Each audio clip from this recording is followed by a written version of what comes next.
All right, be honest. Have you ever looked at someone else's success and thought, I could do that, only to immediately follow it with, but not yet. I'm not ready. I don't know enough. I need a better plan.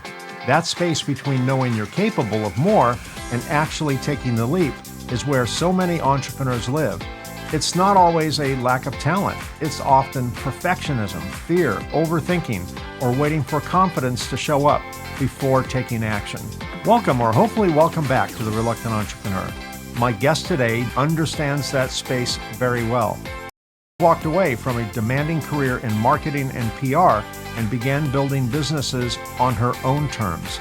Since then, she's built multiple six-figure businesses across several different ventures, including a boutique photo booth company, a custom laser engraving brand, real estate, and a charcuterie business that eventually became part of the foundation for her Cart-to-Cashflow coaching program. Today, Jennie helps women turn ideas into income, not by waiting until everything is perfect, but by building confidence through action.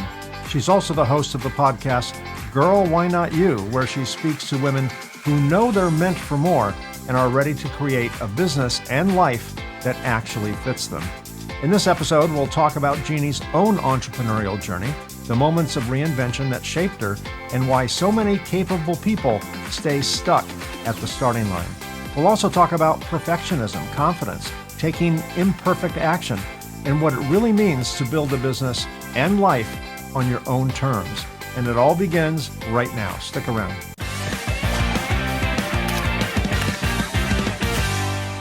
Welcome to the program. I'm excited to have this conversation today.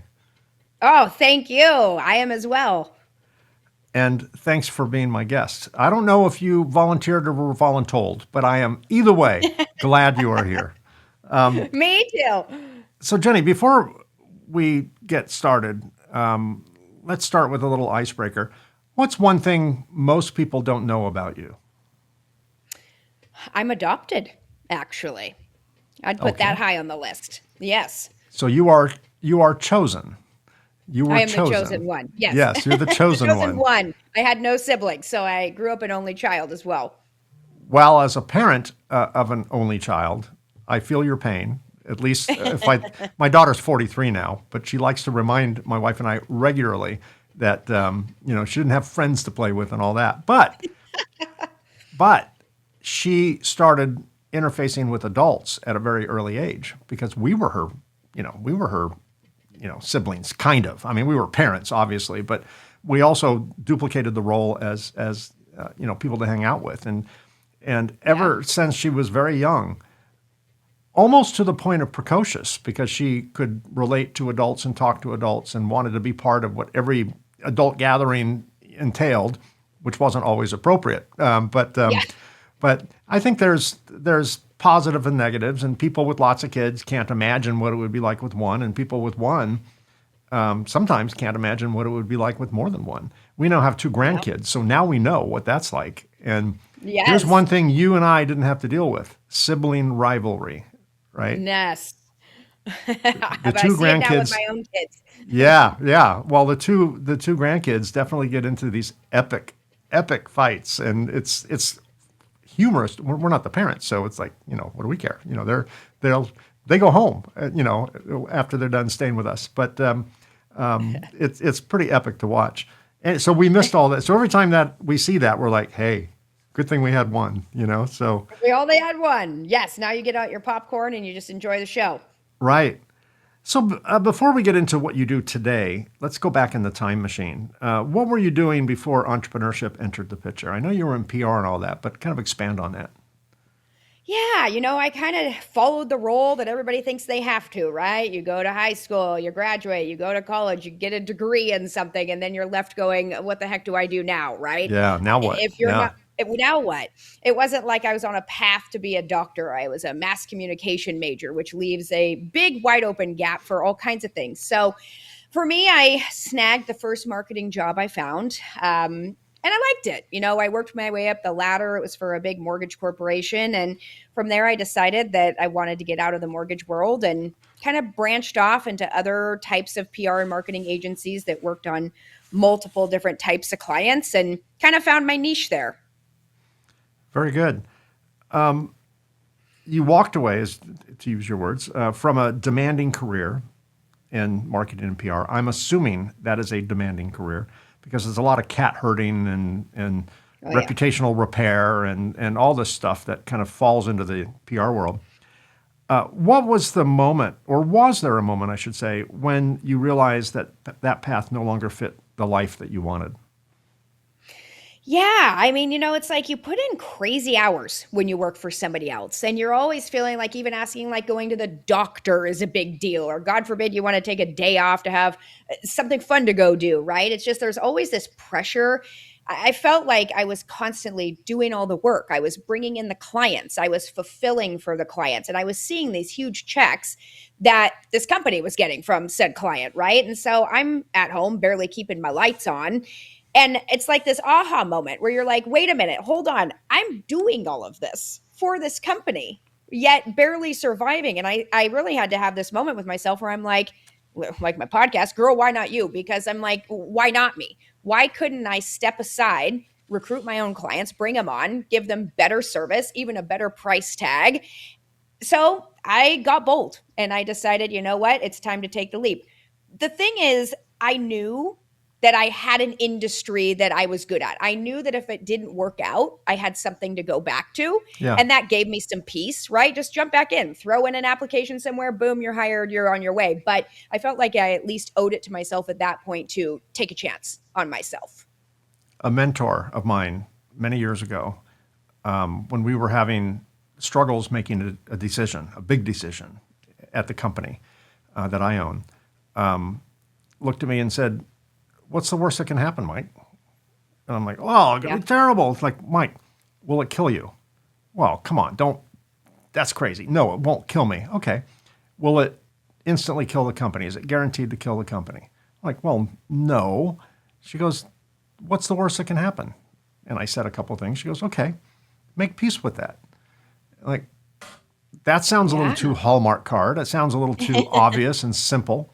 But it took a while for that to kind of sink in. I hear great advice all the time, and I reject it almost all the time. And then eventually, wow, today it makes sense. So I think if you just make peace with the worst, like in your case, the worst that can happen is you fail at business. Okay, you go back to your PR job or another PR job, right? So I think when we're faced with a tough decision, like whether to go out on our own or whatever the case may be, the way the universe works is it will not help you solve the issue until you first decide that's what you're going to do.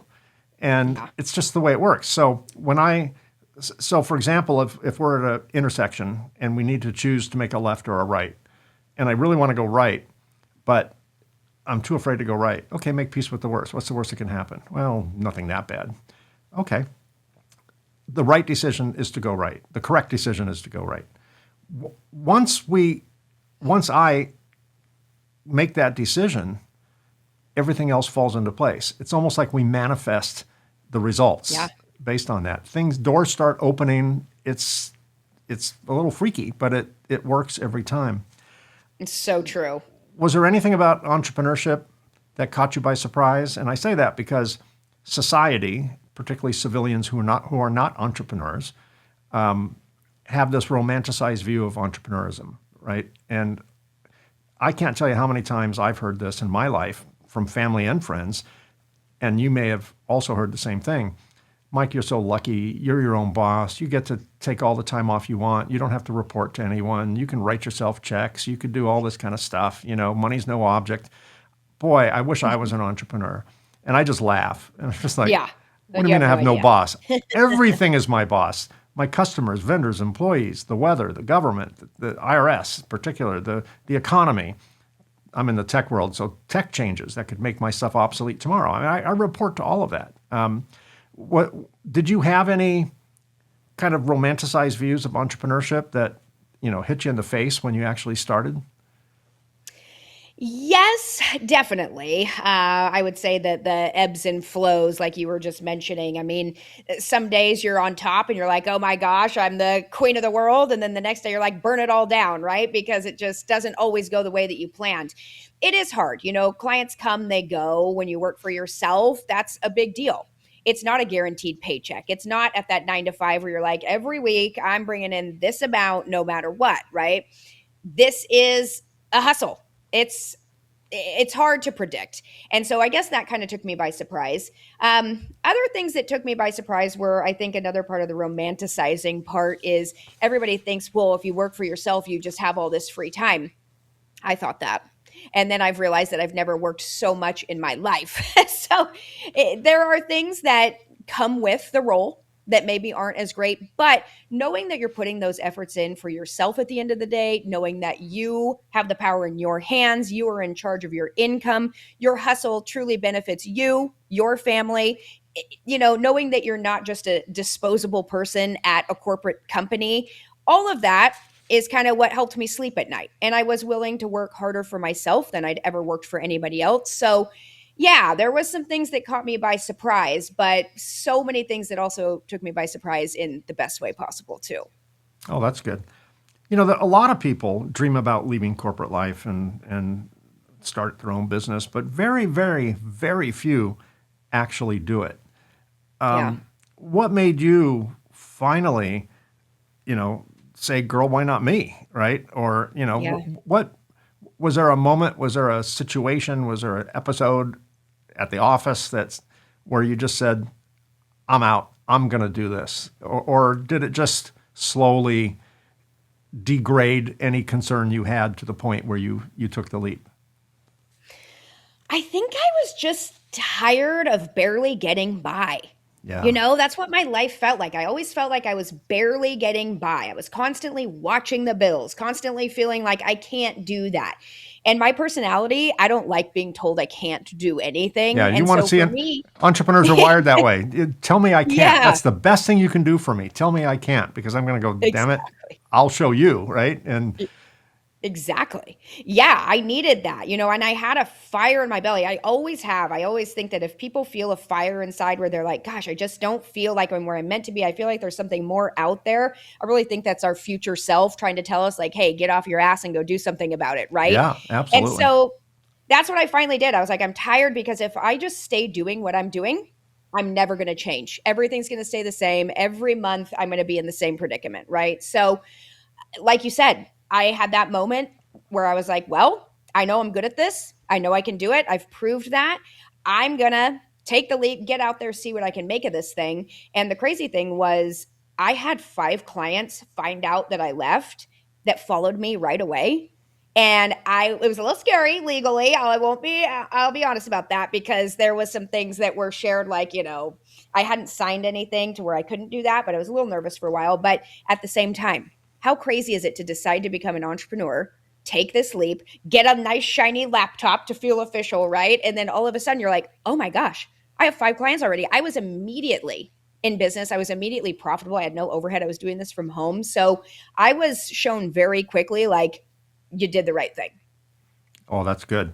A lot of people are excited about the startup stage of a company because there's a lot to do. I mean, you have to, Yeah.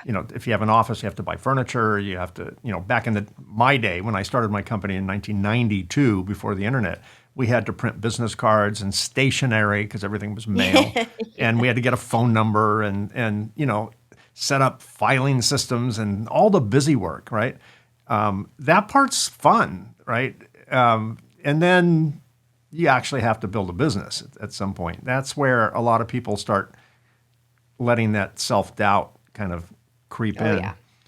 You've built several businesses, including photo booths, as I mentioned in the intro, photo booths, laser engraving, real estate, charcuterie.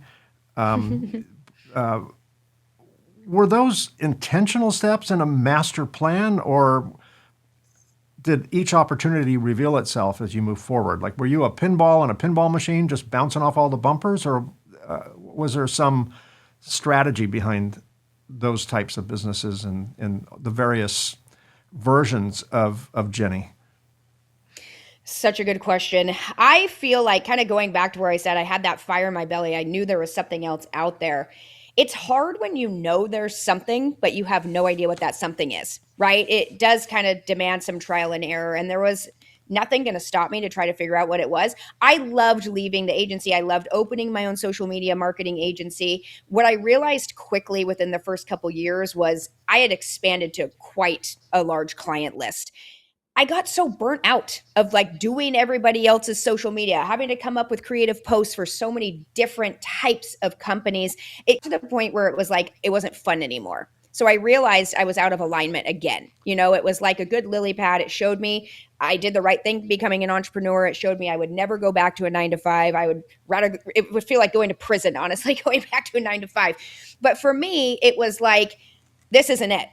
And I was so desperate to keep searching. So I was like, maybe real estate, maybe this. And trust me, there was a lot of times where I had people very close to me that were like, hey, I see you kind of like doing a lot, and maybe you should just focus on one thing. And I understood that.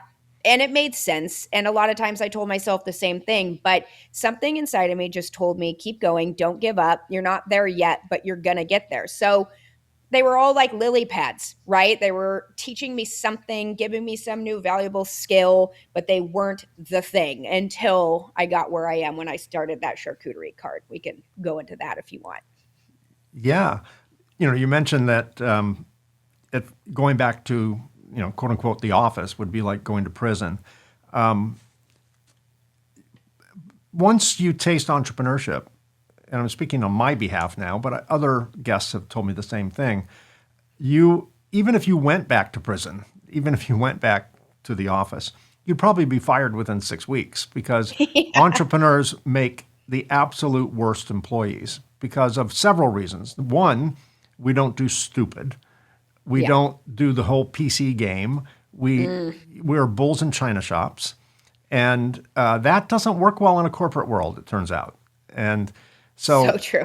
when I built my business, we spent several years on the verge of insolvency.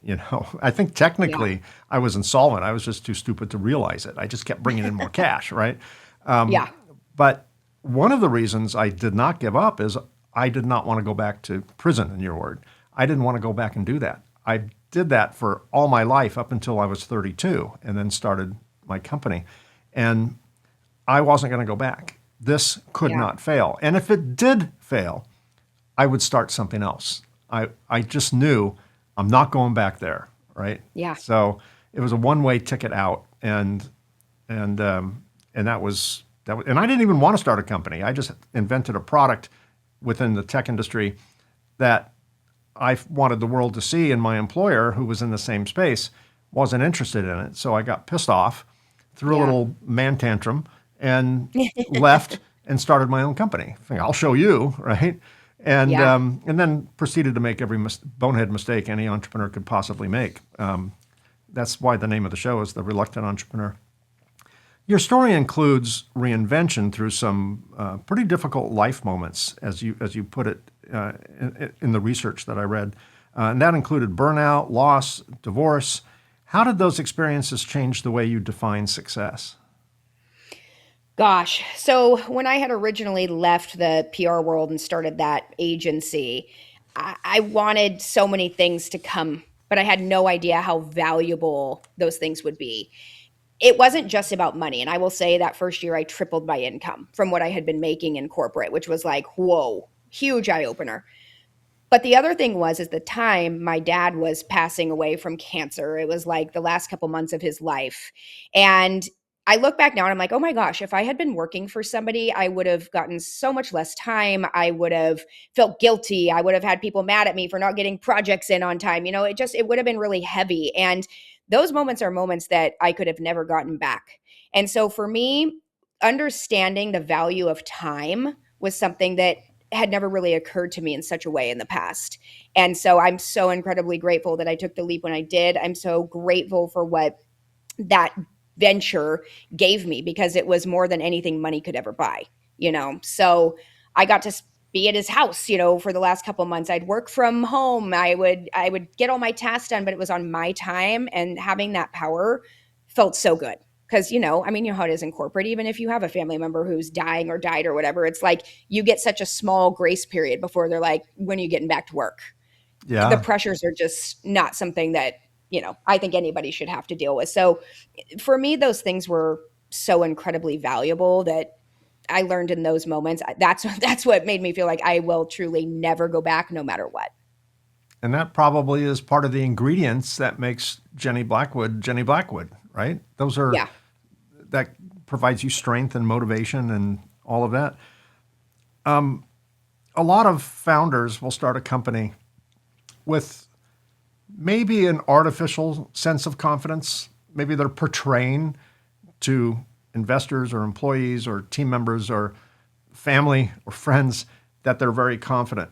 But sometimes deep inside, that confidence is a little bit of a facade, right?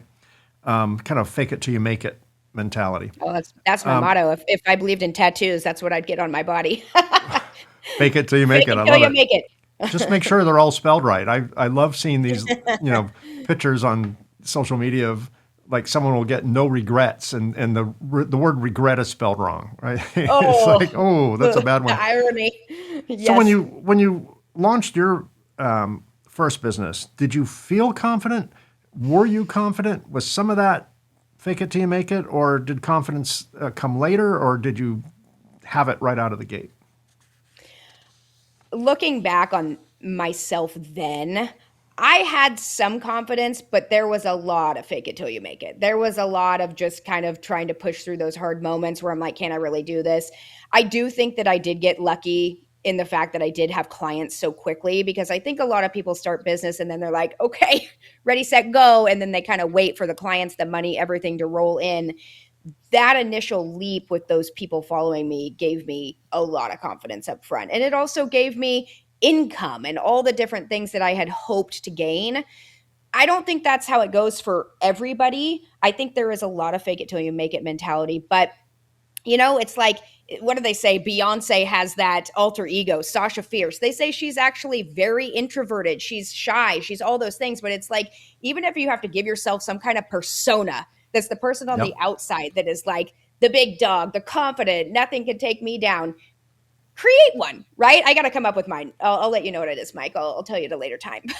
But I do need to come up with one. But, I think that could be something that helps, like to push you out of your discomfort zone.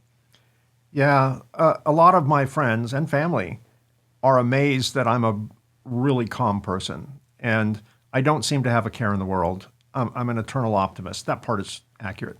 But what they didn't see, particularly when I was building my company, was the fear, the anxiety, the sleepless nights. Those were real. I was not this person who just charged through everything and faced everything head on. I mean, I had the appearance of that, and that was important because I have people around me. You don't want the captain of the ship, putting on his life jacket or her life jacket and panicking, running toward the lifeboat, right? When things get rough, you want to see the captain of the ship calm and confident and in charge. And so a lot of that comes, but it's not always there on day one. Definitely. So your audience is primarily women who know they're capable of more, but struggle to take the leap. Two questions on this. One is, what do you think holds them back the most? And do you think there's a certain difference between women starting a business and lacking confidence and men starting a business and lacking confidence?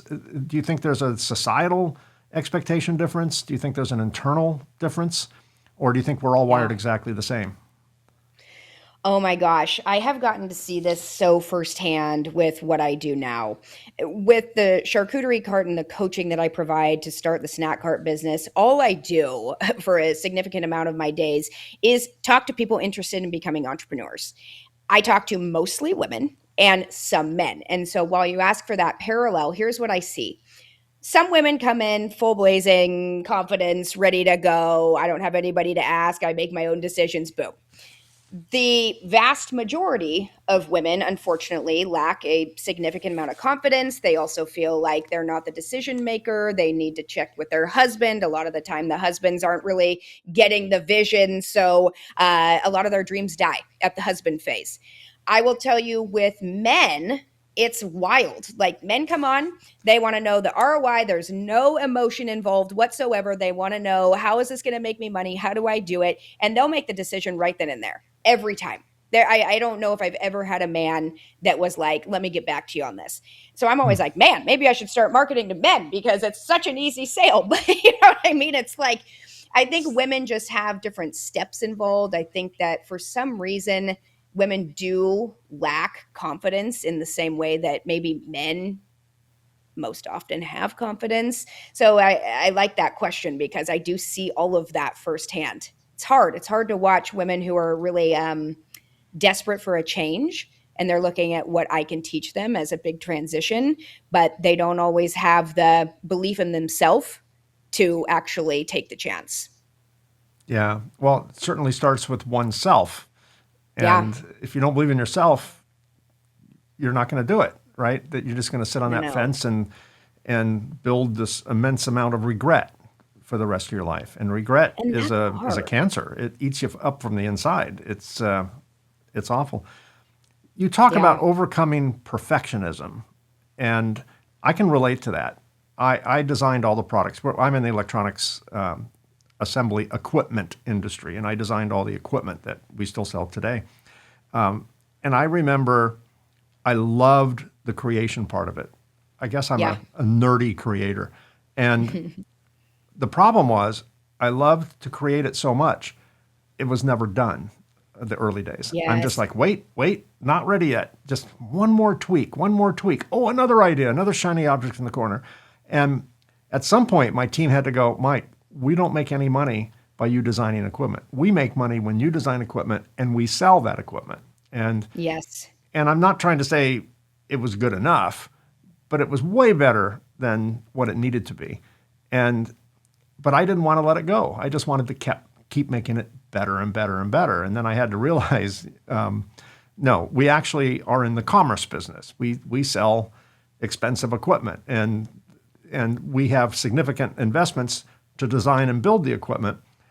It only makes sense if we can get the other end of the transaction where the money comes in. So you talk about overcoming perfectionism. How does perfectionism disguise itself as preparation? Yeah. Gosh, I see so many people get so held back by being perfectionists. And it's hard. You know, we all want to put out A+ work, right? But somebody taught me once, really start with B- work and then iterate from there. You know, B- work is like, get it together, put it out, but you can always make it better, right? I think that that's such an important thing because, like, even the people in my program, there's no like syllabus. It's kind of like you have 10 weeks, get in there. Here's the things at task, get going. The people who just dive in head first, move through it, don't focus too long on what their name should be, what their logo color should be, all these different things, they are the ones that get to the good part the fastest. The people who are way too stuck back in the weeds of perfectionism are the ones that are like, well, I'm not quite there yet. Months later, oh, maybe I'll launch next month. Oh, it's like, but you're holding yourself back from, like you said, the good part where you actually get to bring money back into this business that you've invested in and started. So I say, jump in head first, go. You can always iterate from there. But no, perfectionism is such a curse because it will keep you from getting the goods to the people, and the people need to see the goods for you to make the money back. So yeah, I am like an advocate for get over perfectionism. One of the themes that, when I researched you, one of the themes that I see in your work is building confidence through action. Yeah. Why is action often more powerful than planning? Action is what gives you confidence. It's what's giving you growth. And so if you don't see growth, you're never going to have the confidence. So it kind of goes hand in hand. You have to be okay with failing. You have to be okay with taking risks, and you have to be okay accepting that not everything's going to work out. But for me, a failure is still a win because I learned a hell of a lot from it, right? And I know what to do better the next time. And over and again, it's just going to keep making me better. So there are plenty of things that I put out there, even if I think it's going to be a slam dunk and I'm like, oh man, that didn't quite go how I wanted. But I learn, I grow, and I get better. So it's kind of like you're constantly evolving into this like bigger, badder beast of an entrepreneur as you go. Yeah. Your Cart-to-Cashflow program teaches women how to launch mobile charcuterie. I don't know, tongue-tied. That business. What makes that kind of business appealing to someone who wants flexibility, income, and ownership? I talk to people about charcuterie. this. There it comes. I knew it would come out eventually. Charcuterie. I should have helped you out. I was just watching. No, you're just liking the struggle. Yeah, you're like, there's another guy that can't pronounce charcuterie. Yes. We'll call it whatever you want. I certainly can't spell it. So there you go. Yes. Charcuterie, was kind of the start when it came to the snack cart business. I think what is different is if people are thinking about opening a brick and mortar, a food truck, or a franchise, that has such high dollar signs attached to it. And not even just like in the initial investment, we're talking maybe hundreds of thousands of dollars, but also so expensive to get a lease, keep the lights on, pay W-2 employees, whether you're making money or not. There's just so many expenses.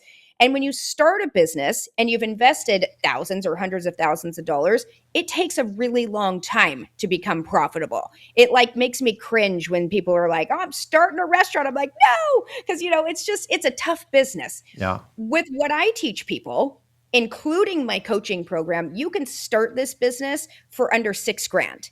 And my events that I do make over $1,000 in 2 hours. And so I'm telling people, look, yes, it's an investment. It's an investment in yourself. It's an investment in your future. But this is a business that's going to give you the ultimate flexibility. You are in charge of your hustle for how much you want to make and profit and get this in front of the people. But for me, it's like, you will work a couple of events and make this back and be profitable. You don't have overhead. You're not renting a space. So I like to see people who want to try entrepreneurship on for size, start in something that's not going to be this massive investment up front. So you really get a chance to get to the good part before it potentially eats you alive. Many people think that they need a huge idea, a storefront, a giant team, or major funding before they can start any kind of business. What do you tell someone who's waiting for everything to be bigger and better before they actually begin? I don't think that bigger is better. I think starting smaller scale, and again, like we were just saying, you have to learn from your mistakes. I can't even tell you guys how many mistakes I had to make to get where I am today. So start small. Don't invest $300,000 into something that you've never done, that you have no track record of being able to prove works. There are ways that you can scale up. And that's my recommendation, is always figure out a business that you can easily, well, maybe not easily, but that you can in fact scale. More easily. Yeah. Exactly. And once you see scalability, then think of the next idea and how you're going to take it to the next level. But sometimes people get a little too excited out of the gates when they really know nothing about a business and have no track record in an industry. And I oftentimes see that doesn't always pan out. Yeah. Your brand message is very much about building a business and life on your own terms. What does on your own terms mean to you personally? Gosh, for me, it's like I said, I just don't want to be underneath anybody's thumb. I want to have the ultimate say on how much I work or don't work, how much hustle I want to put in. Do I want this to be a side hustle? Do I want this to be a 6 to 7 figure business? Having the power to at least decide that feels really freaking good. If you never give yourself a chance to be in the driver's seat of that, you will never understand the benefits that can come. So I just say, get out there, get in that driver's seat, go, right? Honestly, yeah. Mike, I forgot what you said. We might have to edit that out. Can you remind me the question? No, you went into Jennie mode. That's great. I could tell that what you said is probably something you say 1,000 times a day. So the question was, what does on your own terms mean to you personally? And I think you answered that. I answered that and then gave you a whole bunch of extra. It's just consider that like the bonus. It's footage. A hazard of hosting an entrepreneurial show, right? We're always just Yeah, in my social circle, in my family circle, my friends and family have about an 18-second attention span for my business stories, right? They've heard it all before. They ask me, hey, how's business? And then they cringe after the words come out of their mouth because they know I'm going to talk for 20 minutes. Put a bunch of entrepreneurs in a room, and that's all we talk about because we're both interested and interesting to each other. Yeah, Not to sure. people outside of that circle, but certainly to each other. There's no shortage of conversation. What advice, you give advice to others, what advice would you give to your younger self when you were in PR and thinking about starting these different businesses, side hustles, whatever the case may be? What advice, based on Jennie today, would you give to Jennie yesterday? I would say, don't you dare ever hold yourself back because we are our own worst enemies. People talk all the time about things in their life that make them unhappy, that they want to change, that they want to do differently. But the problem is they just talk about it. They don't put in the work. They don't figure out a solution. Life is full of doors. There's many different doors that you can open and probably doors that are going to make you a lot happier with your circumstances. So I look back on that person and I say, don't you dare hold yourself back. And I tell myself that today because there's so many times where I get tired and frustrated or burnt out. And I'm like, I'm throwing in the towel, but I'm like, absolutely not. Because what's your alternative?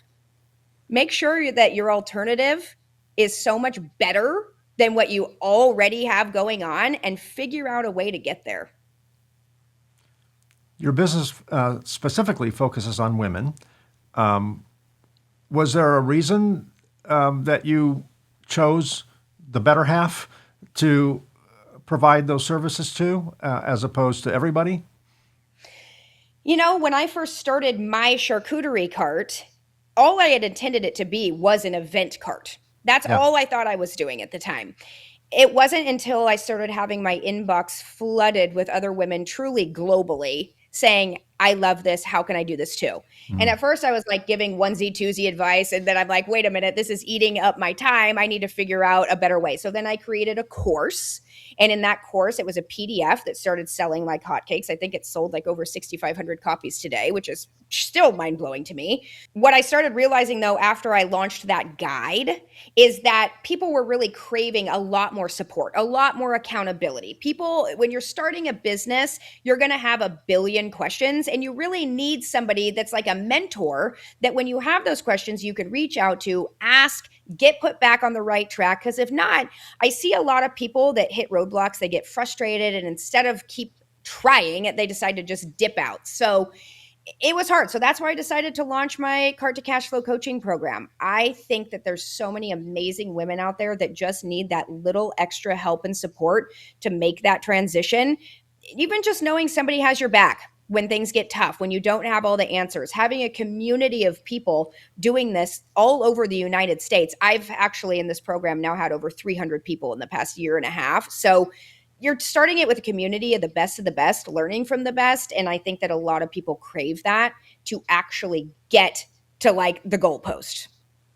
Do you still actively participate in the charcuterie business? Do you still, bring the cart to various events, or are you only teaching? I do. I do have events going. I actually just hired an SEO person and an ads person because I'm like, let's really ramp this up, guys. So yes, I do. I enjoy it. I like having the diversification with everything that I'm doing. I have the events, I have the course, I have the coaching, but it's fun getting that cart out and going to social events. Is the coaching services you offer beyond charcuterie? Is it, general Yes. business coaching? So tell me more about that. So I actually have two options. When it comes to the snack cart business, I have evolved from just charcuterie. Hmm. What we found is once you get this one health permit, you can do all the things. So Right. some examples of what I do and people in my program do, it's charcuterie, cannolis, mini cakes, pancake bars, popsicles, dry hire mobile bars where you actually don't have to get a liquor license because the client buys the alcohol.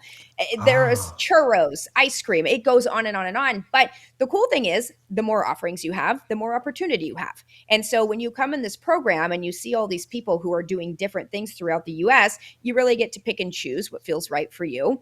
That's my cart to cash flow. But alongside of my podcast, which is called, again, Girl, Why Not You, I have launched the Why Not You method. So that one is really more all encompassing of entrepreneurs out there with an idea who just don't know how to start the business, market the business, build funnels and all the fun things on the back end to really make a business thrive.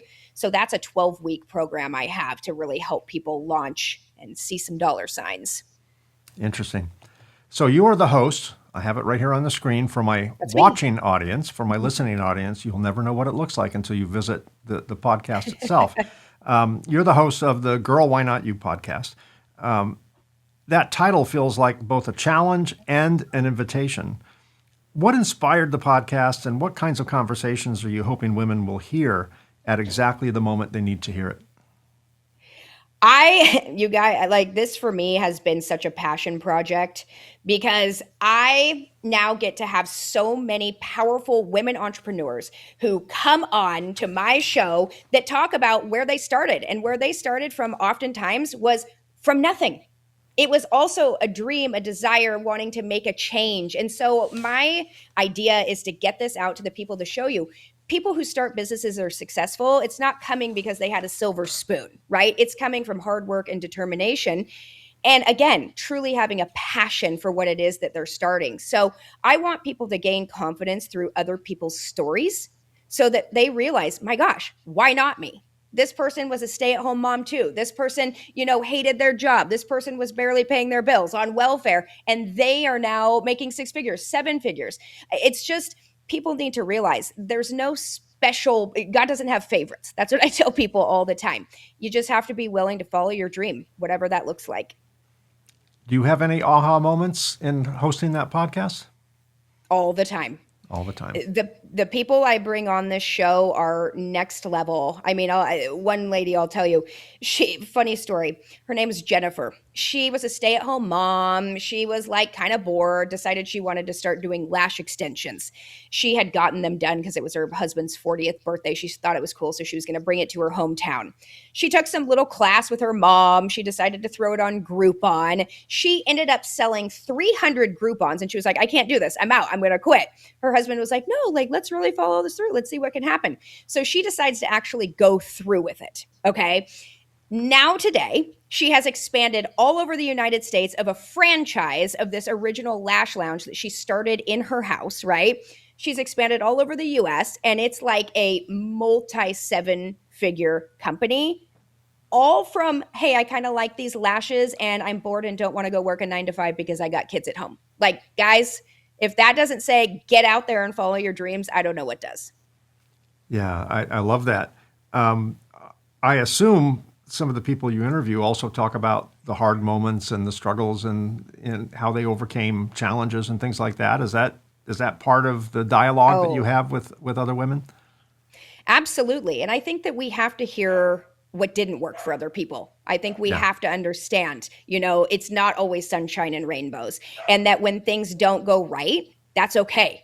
There's always going to be a pivot. There's always going to be an upside. You just have to follow through. Yeah, absolutely. I think we learn far more from failure than we do from success. Absolutely. I'm now the barking dog person. My dog never barks, and my dog has been out barking. So I'm sorry about that. As I said before we went on the air, podcasts attract dogs, leaf blowers, Amazon deliveries at the doorbell, all that stuff. We're a dog-friendly show. Thank you. Last question, Jennie. How did you define success when you were working in PR? And how do you define it today? Oh my gosh, back then I was such a job hopper, and I know now it's because I just never felt really aligned. But for me, the success was like leveling up, going to the next best place, putting in an app, getting the interview, getting hired. And I'd be like, yeah, people want me. That felt good. But a few months in, every single time over and over again, I'd hit that year mark and I'd be like, well, it's time to move on. I'm bored. Yeah. This is just another job, and that's what I just didn't want. I didn't want just another job. I wanted something that was real, that I loved, that I could spend the rest of my life doing. And I just couldn't see it there. So success was very different back then. I think it was just like the next big hit, and then I was moving on. Yeah, I think what's exciting quickly becomes a novelty, particularly for entrepreneurial people. because there's Yeah. something bigger that's brewing. We don't always understand what it is. I probably had 15 jobs from the time I was 16 to the time I started my company when I was 32. And Yes. I think I got fired from one of them, but for good cause, because I was quote unquote insubordinate. But that was an early indication also that I needed to work for myself. Totally. But each job was, except for that one, I left to chase the next shiny object in the corner, the one Oh, with yes. slightly higher status or a little bit more money or more interesting to me. Yeah. And I think that as a career goes, I was just insatiable. I couldn't be satisfied more than a year, 15 months, and then Yeah. I'm getting itchy feet. I gotta move on. This is getting boring. And You're making me feel good because I was always like, man, I need to just settle down. But maybe that's just when you're meant to be somewhere else, right? That's well, the feeling you society get. tells you that a job for life. Like our grandparents probably had that opportunity, and in certain Yeah. cultures, like in Japan, it's a job for life, or at least it used to be. Yeah. The younger generation, and you've become your father when you start any sentence with kids these days, but I'll be my father for a moment.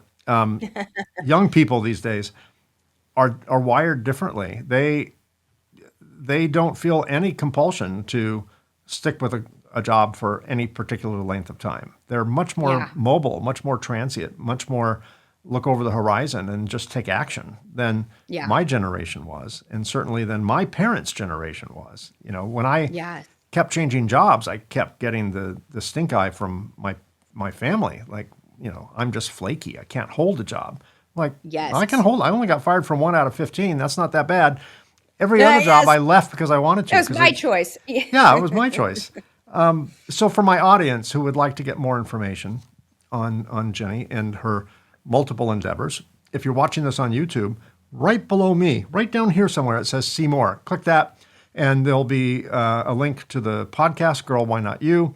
And there will be a link to her other website, the Cart-to-Cashflow, the coaching business, all of that. All of Jennie's public information will be on the website, on YouTube, in the Show More section. If you're listening to this on your favorite podcast app, all that information will be there in the show notes. So just when it's safe to do so, don't do it while you're driving. We don't want to lose any subscribers that way.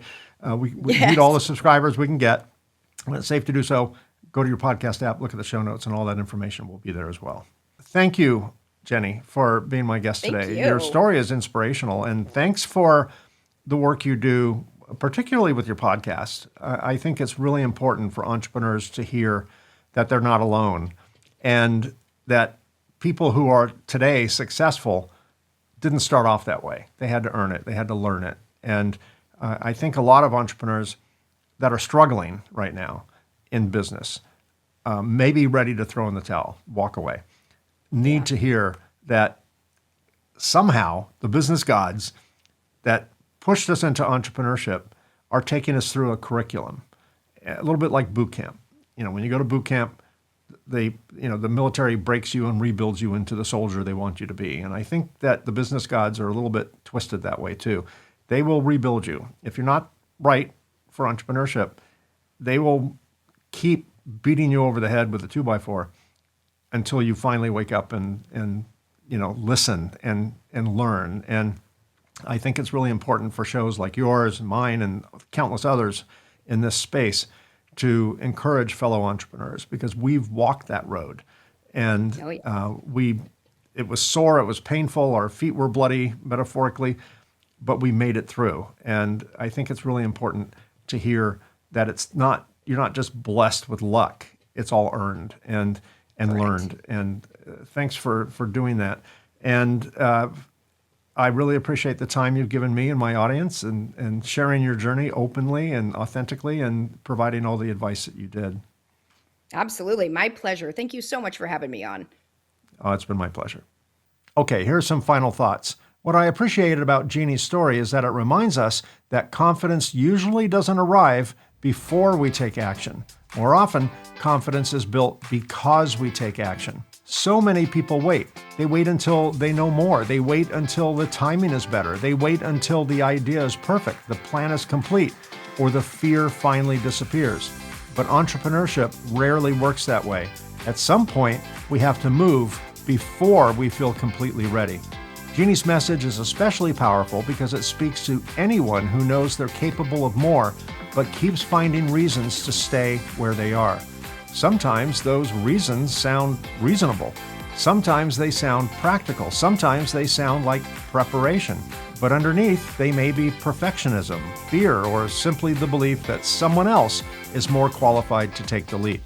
The truth is, building a business on your own terms doesn't mean having all the answers. It means being willing to start, learn, adjust, and keep going. It means allowing yourself to be a beginner. It means understanding that imperfect action will almost always teach you more than perfect planning. Jennie's story is a reminder that reinvention is possible, that confidence can be developed, and that success doesn't have to look like someone else's version of achievement. For the entrepreneur listening or watching today, maybe the question isn't, am I ready? Maybe the better question is one Jennie asks so well. Girl or guy, why not you? Now, that's a wrap. Thanks for being part of our Reluctant Entrepreneur family. We've been busy recording future episodes with fascinating guests, so be sure to subscribe to get notified when new episodes drop. If you're an entrepreneur or know someone who would make a great guest, of course, we'd love to hear from you. Visit reluctantentrepreneur.podcast.com where you can apply or recommend a guest or just learn more about the show. And don't forget to check out my newest series, Reluctant Lessons When Businesses Go Wrong. On this series, we dig into high-profile business failures and the story behind it all. We've already profiled several companies with more on the way. As it turns out, there's absolutely no shortage. Check out Reluctant Lessons on this channel. And if you're interested in my book, The Reluctant Entrepreneur, Anatomy of a Business Startup from Uncertainty to Unstoppable, it's available in paperback and Kindle on Amazon, and as an audiobook on both Audible and Amazon. And finally, to everyone listening or watching, if you find yourself stepping into entrepreneurship, whether that was by choice or circumstance, remember this. Sometimes the path we never planned becomes the journey we were meant to take. That's me. I'm out of time. Thanks so much for being here. I truly appreciate all of you, and I'll see you again soon.